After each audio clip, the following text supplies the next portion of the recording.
Saudações a todos, vamos aqui ao nosso caso, um raio-x de punho em PA e perfil e observamos algumas alterações que pretendemos conversar a respeito delas. Primeiro vamos ver os ossos normais, aqui os metacarpos, aqui o escafoide, semilunar, piramidal, psiforme, trapézio, trapezoide, captato, amato, aqui o gancho do amato.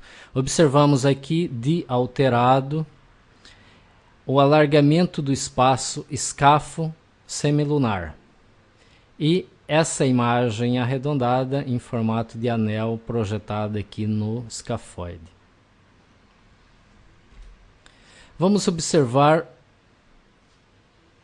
o ligamento escafo semilunar. Porque se temos um alargamento desse espaço, logicamente o ligamento rompeu. Então a rotura do ligamento escafo semilunar.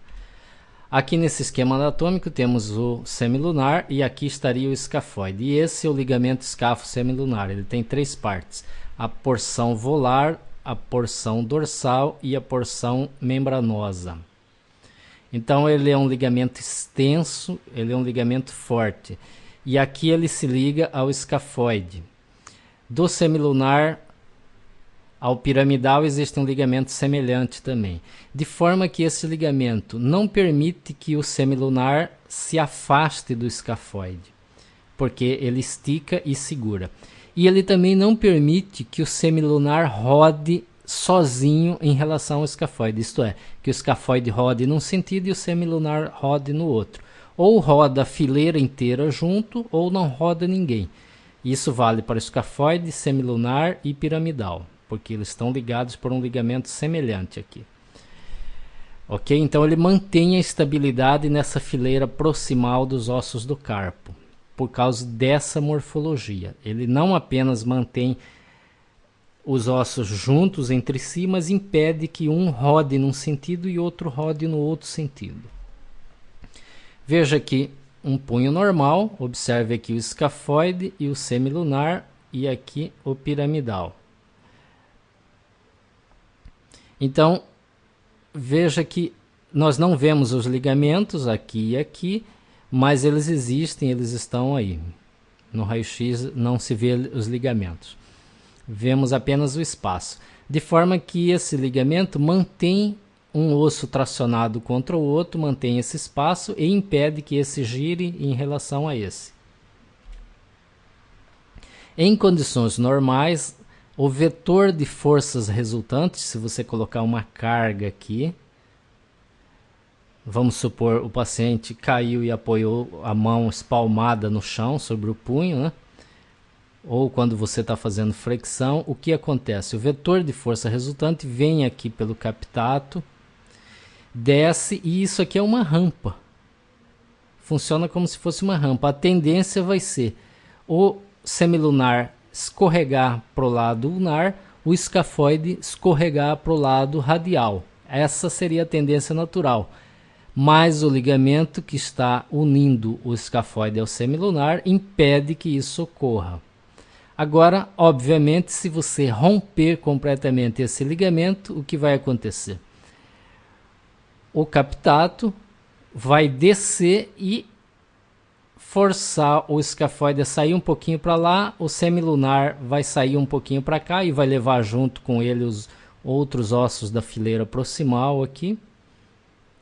E esse espaço vai alargar e o captato vai tender a entrar nesse espaço. Exatamente o que acontece aqui. Rompeu o ligamento escafo semilunar, o captato desce um pouquinho, o semilunar afasta um pouco lateralmente, o escafoide afasta um pouco aqui para o lado radial. Então isso está fácil de entender. Agora precisamos entender, mais tarde vamos ver por que se forma essa imagem anelar sobre o escafoide. Vamos aqui ao perfil, vamos precisar identificar os ossos do carpo aqui no perfil.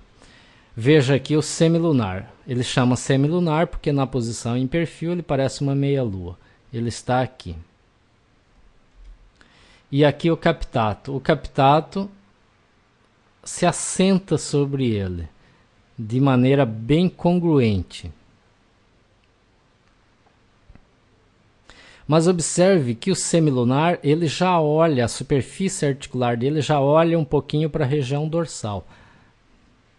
Pouca coisa. Então, se você tem o vetor de força resultante incidindo através do cavitato, ele vai incidir principalmente nessa região mais dorsal. E o semilunar, naturalmente, ele já olha um pouquinho para a região dorsal.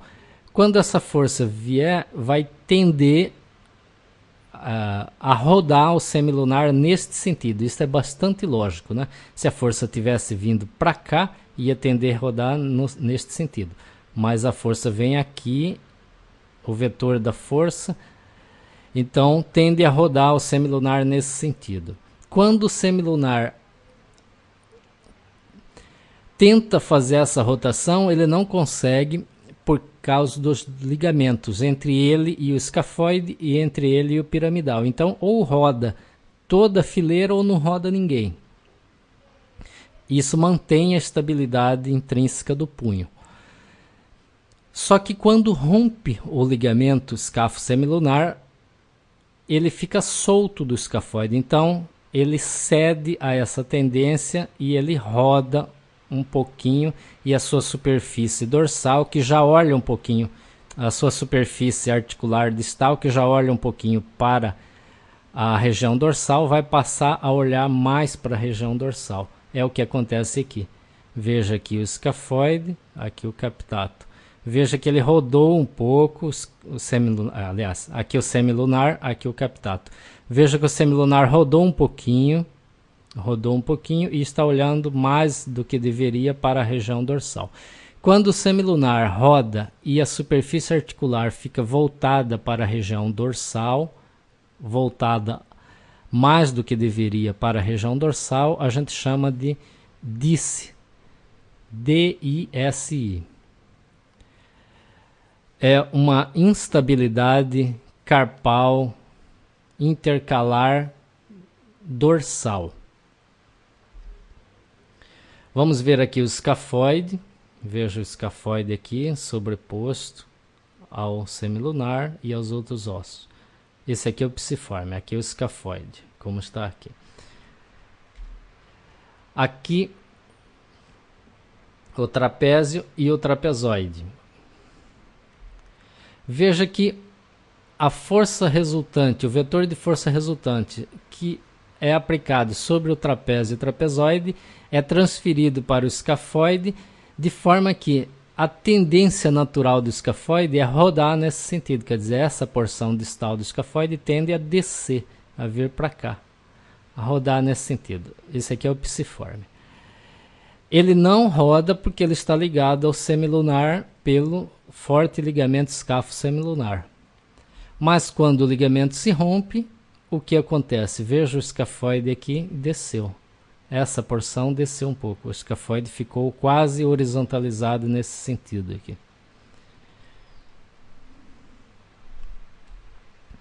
Então aqui nós temos a explicação para o alargamento do espaço escafo-semilunar, para a rotação dorsal do semilunar, dorsal, ele olha para a região dorsal, e a rotação volar do escafoide.